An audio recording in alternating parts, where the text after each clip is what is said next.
Bom, bom, hoje é 25 de abril. Estou aqui acompanhando junto com o amigo Bouvet. Depois pedir que você explique qual é a pronúncia do seu sobrenome. Tá, Né? joia. Andar. E o Bouvet é um querido de longa data, tem uma história muito significativa de contribuições no campo da saúde do trabalhador.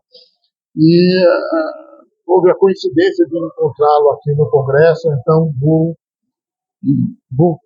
falei, não escapa, vai conversar.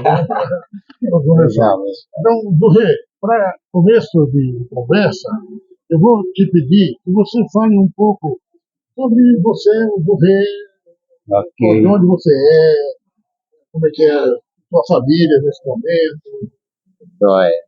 e explica como pronuncia teu Tá sobrenome. bom. Primeiro eu quero agradecer essa nossa conversa, essa gravação, né? Para mim é uma grande satisfação, é uma honra poder estar conversando, encontrar você aqui, né? A gente tem aí um reconhecimento do seu trabalho aí de longa data, né? E então, assim, ó, meu nome é Zurê Randa, né? E eu, na realidade, eu sou assim, eu sou paulista. Sou daqui do interior de São Paulo, nasci numa cidade chamada Castilho, lá na divisa com o Mato Grosso do Sul, né? Aí, depois de um tempo, nós mudamos para Curitiba. Então, eu estou em Curitiba desde 1969. Então, assim, praticamente toda a minha formação ocorreu em Curitiba. Eu tenho uma família com 3 filhos, minha esposa também é médica de trabalho, Antonieta, que também milita na saúde do trabalhador, vinculado muito, Antonieta. vinculado muito ao, às demandas, principalmente dos trabalhadores, né? Mas tanto eu como a Antonieta, nós começamos a nossa vida profissional, né, depois de sermos formados na Faculdade Evangélica de Medicina do Paraná, hoje Mackenzie, lá em Curitiba, mas a gente foi diretamente para a saúde pública. Então a gente fez um curso de saúde pública, especialização em saúde pública, e nós trabalhamos toda a nossa vida profissional até aposentar na Secretaria de Saúde do Estado do Paraná. Então nós somos originários do SUS, né? E lá a gente participou, naquela época, mesmo antes da saúde do trabalhador, a gente atuava muito na área de vigilância, de epidemiologia, né? Eu fui diretor de de regional de saúde logo no início. A Antonieta foi diretora de centro de saúde naquela época. Eu passei por diversos cargos, assim, diversos setores da secretaria, né?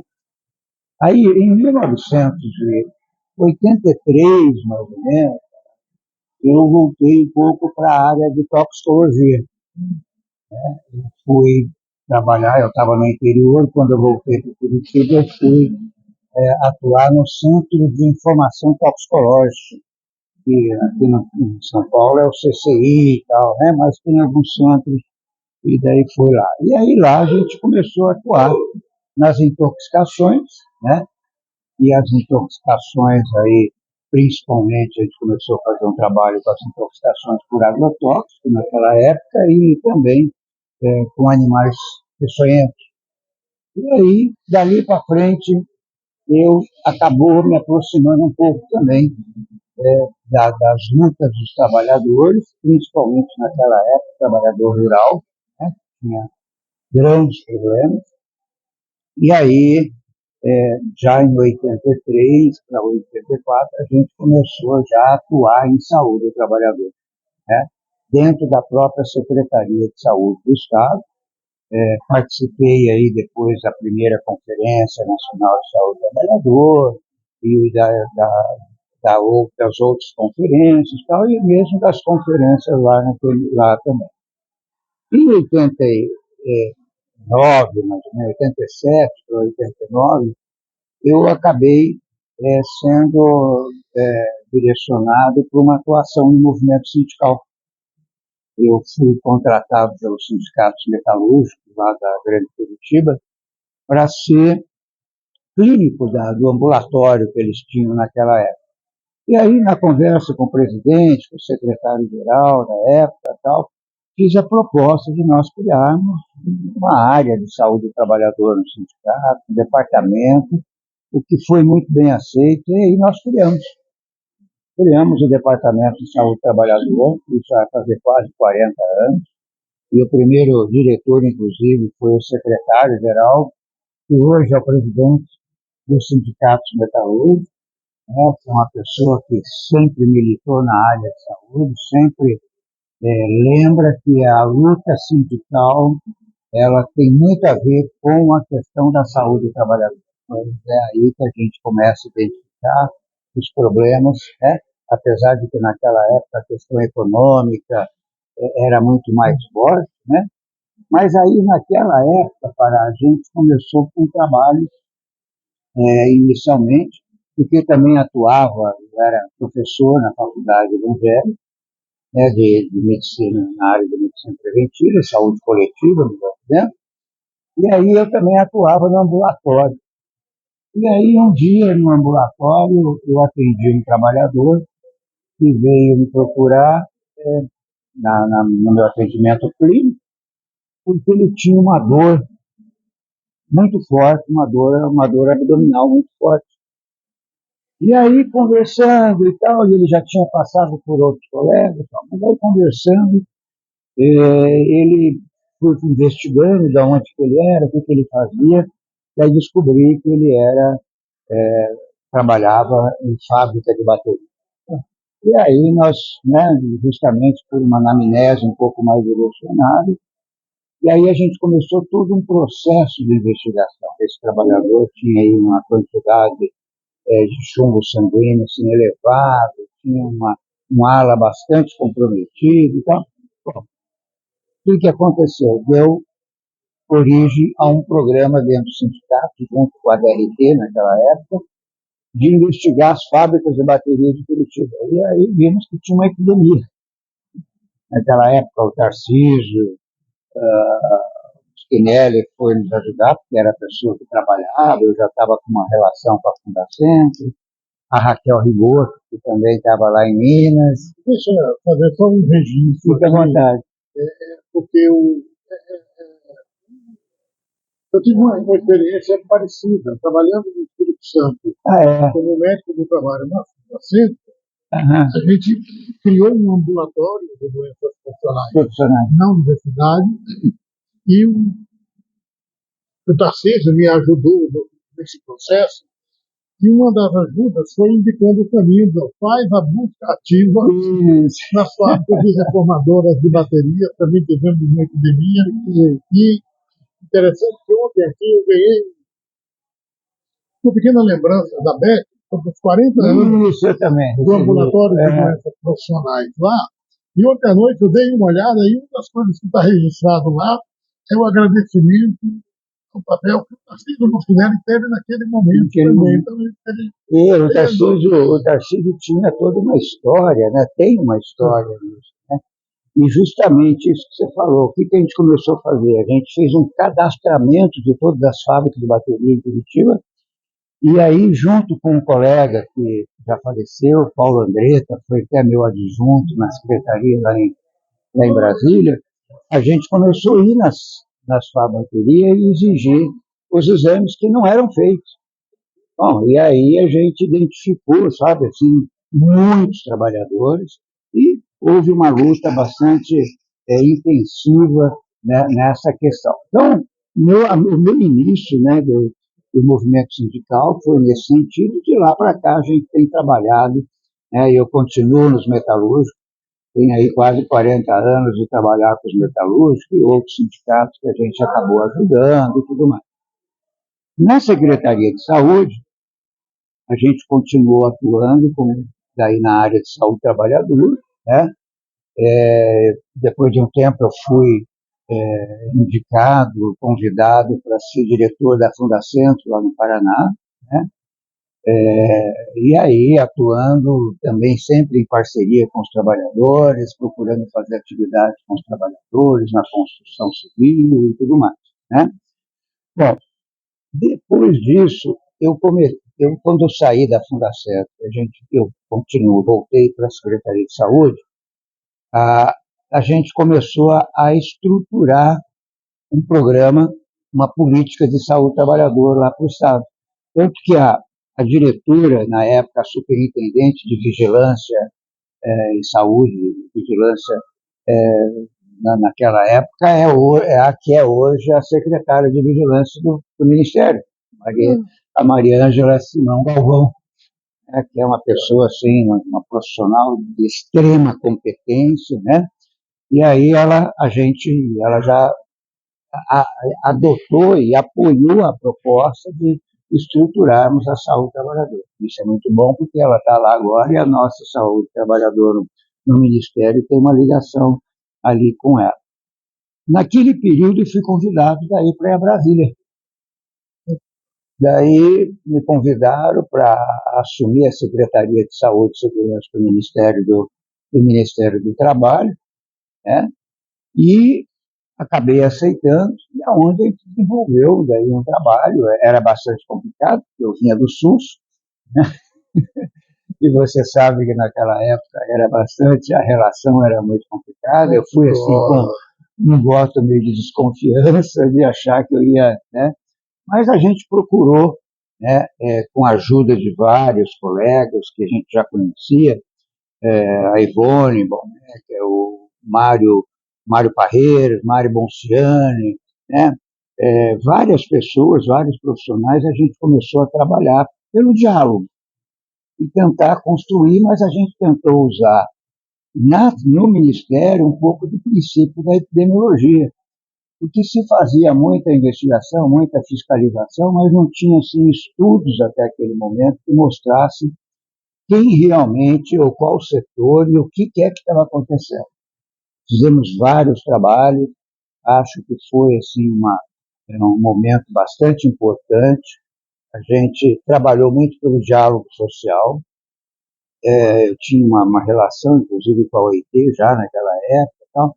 Então, o diálogo social foi uma das questões bastante importantes. O Ministério já tinha um trabalho de construir normas por meio de uma norma chamada NR0, mas que não estava instituída. E eu me lembro muito bem que tinha sido aprovada a NR7 naquela época e teve um problema lá da NR7 com relação a prazos, com relação a algumas questões. E aí a gente teve que iniciar um processo de negociação e eu juntei trabalhadores e empregadores para a gente chegar a algum consenso. Houve o consenso, né? E isso serviu para que a gente criasse o modelo da CTPP, da Comissão Tripartite Paritária Permanente. Então, naquela época, a gente criou duas questões.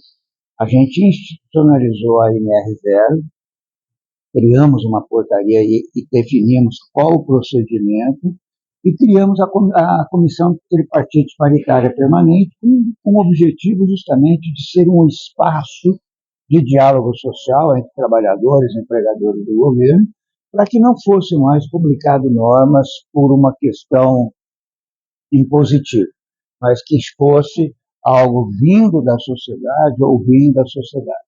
Então, várias normas foram revisadas, foram feitas propostas, iniciamos a revisão da NR5, né, uma revisão, porque a Raquel tinha, inclusive, publicado uma norma naquela época, mas que foi, como se diz, foi tirado na hora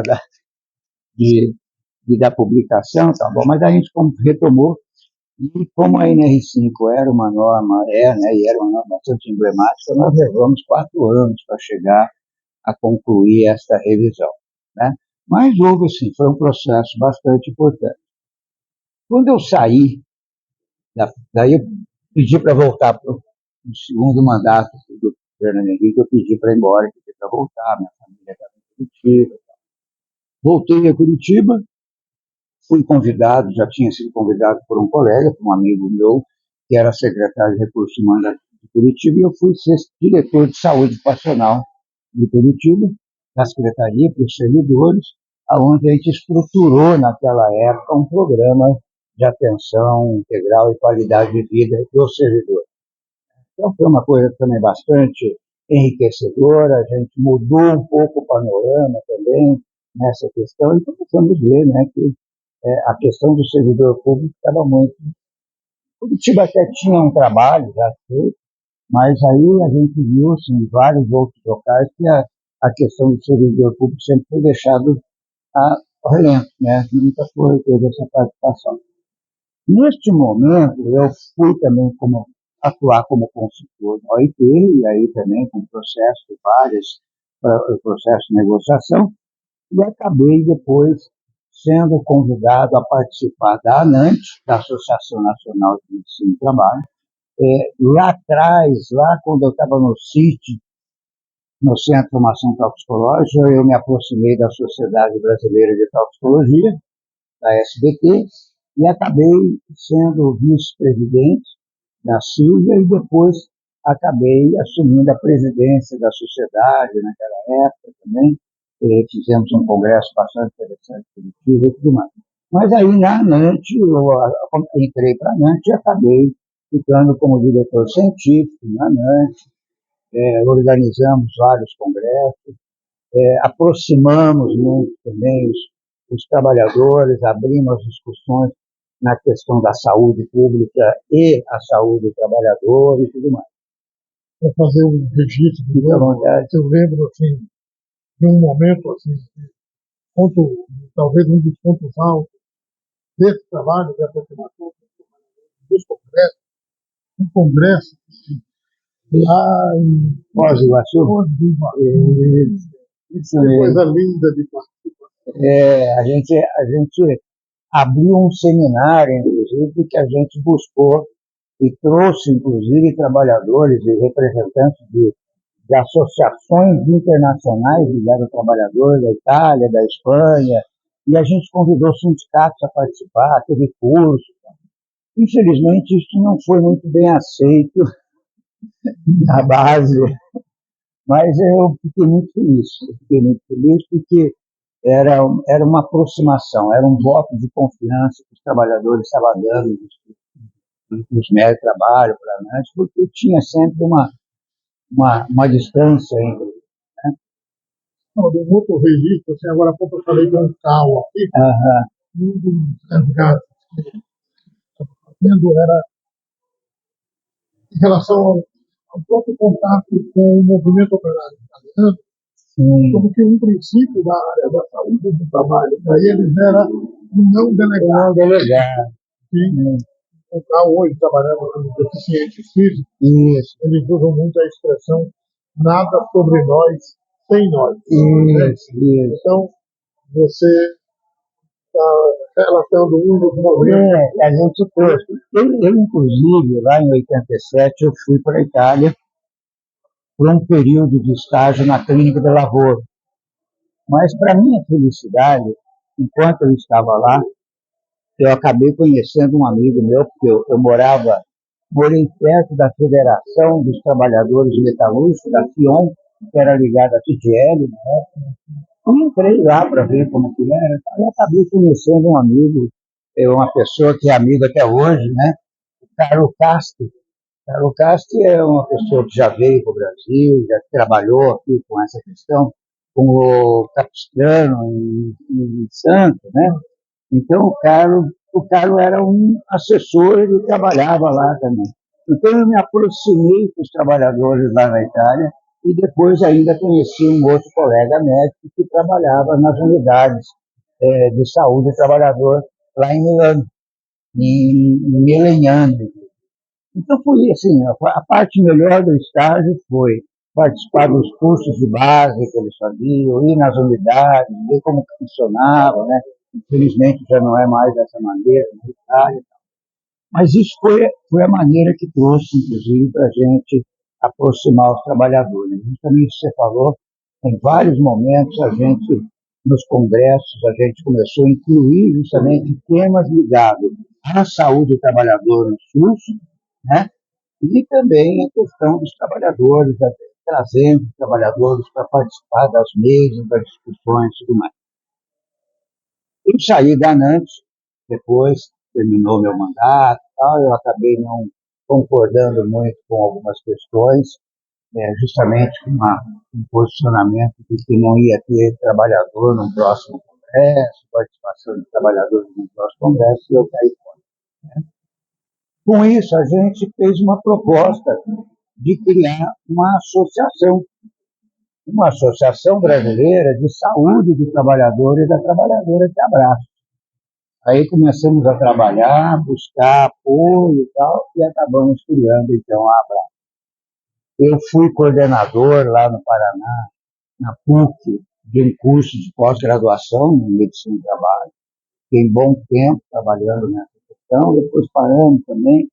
Eu acabei me aposentando daí da faculdade, da Mackenzie, me aposentei da Secretaria de Saúde, mas continuo trabalhando com o movimento sindical, que é a minha história de vida. Né? Minha história de vida é esta, ligada aos trabalhadores, e pela luta que tem, né, pela investimento na capacitação, na formação dos trabalhadores, que é fundamental. É um pouco isso. A gente pode dizer que, de certa maneira, é isso que explica também a tua presença aqui hoje, nesse primeiro Congresso Nacional. Justamente. Nós tivemos agora, recentemente, a Força Sindical fez a Conferência Livre de Saúde do Trabalhador. Eu estive aqui participando no processo de organização, e aí, lá em Curitiba, no Paraná, nós fizemos a Conferência Estadual, e aproximou, então, tem falado, aproximou muito essa questão. E aí eu fui convidado para vir hoje participar de uma mesa, né, onde vamos debater a questão das normas regulamentadoras, se você me permite. É uma questão assim, bastante delicada, que eu acho que está na hora de nós avançarmos, né? Eu acho que está na hora de nós darmos uma nova configuração para esse arcabouço legal da área de segurança e saúde, por que não dizer de saúde do trabalhador. Nós não temos uma lei de saúde do trabalhador, como tem a Itália, como tem a Espanha, que temos a lei de prevenção de riscos laborais. Eu proponho, na realidade, porque nós temos uma política de saúde do trabalhador, mas essa política de saúde do trabalhador é uma portaria, não é uma lei. Então, ela é mudável, entre aspas, e outra, não aproxima e não obriga que as outras instituições, como o trabalho, previdência, se integrem num único plano de ação. A proposta é criar uma lei única, universal, de saúde do trabalhador, aonde se integre realmente e busque a legislação do SUS, a legislação da 8.213 e a legislação da CLT numa única legislação, numa única ação. Porque é só assim que nós vamos ter um plano de ação que não fique como ocorreu com a Política Nacional de Segurança e Saúde do Trabalho, que continuou fragmentado. Não entrou, ontem mesmo o Remígio falou disso, né, no nosso encontro. Então, eu acho assim, que há necessidade de ter, só que lógico, um projeto de lei não é fácil você trabalhar num congresso como nós temos hoje, né? Mas eu acho que o movimento sindical e mesmo a academia, o pessoal que tem ligação a essa questão, nós deveríamos pensar, pode não ser a melhor ideia, mas acho que a gente deveria refletir que legislação que nós precisamos. A legislação que nós temos hoje atende à atenção à saúde e à proteção da vida de todos os trabalhadores? Não. O trabalhador informal, o trabalhador doméstico, o trabalhador de casa, o trabalhador com trabalho atípico das plataformas, o trabalhador invisível não é coberto. E nós precisamos de uma legislação que dê cobertura aos trabalhadores em situação de rua. Como que fica aí? Essa é uma discussão que eu acho que a gente tem que começar a pensar. Posso não estar com uma ideia ainda, mas eu acho que é uma coisa que a gente tem que começar a pensar. Não sou contra as normas regulamentadoras de maneira alguma, eu acho que elas cumprem o seu papel, mas ela cumpre o seu papel para uma parcela da população. O servidor público está fora, quer dizer, nós temos um grande contingente de trabalhadores que essas normas ainda não contemplam. E é só pelo SUS, é só pela saúde pública que nós vamos ter essa questão reparada. Elas claramente são insuficientes. Né? Sim. Eu estou sentindo nós dois aqui subvertendo a programação. Vamos lá. Eu acho que nós já começou por vez. Né? Então, eu queria te pedir para as palavras finais, do que você gostaria de... Olha, Pará, eu acho assim, ontem e hoje foi um momento bastante importante. Esse primeiro congresso do DESAT é um momento bastante importante para o movimento sindical, para a saúde do trabalhador, ligado aí aos sindicatos, né? Então eu até quero cumprimentar o DESAT, eu espero que a gente continue tendo vários outros eventos, né? E quem sabe propostas que surjam nesse congresso, a gente vai ter que dar continuidade, né? Eu acho que foi assim uma grande satisfação encontrar várias pessoas aqui que têm uma história na saúde do trabalhador, colegas, né? Mas principalmente que este congresso seja contínuo e ele traga bastante fruto para nós. Acho que esse é um momento importante para nós nesse contexto. Foi uma das falas de ontem, alguém comentou exatamente isso. A importância do pós-congresso, né? do pegar assim, a agenda construída. Dar continuidade, né? Obrigado, Pará, por essa oportunidade. Prazer, muito obrigado. Essa gravação vai ser disponibilizada no canal do Fórum, aí eu que passo para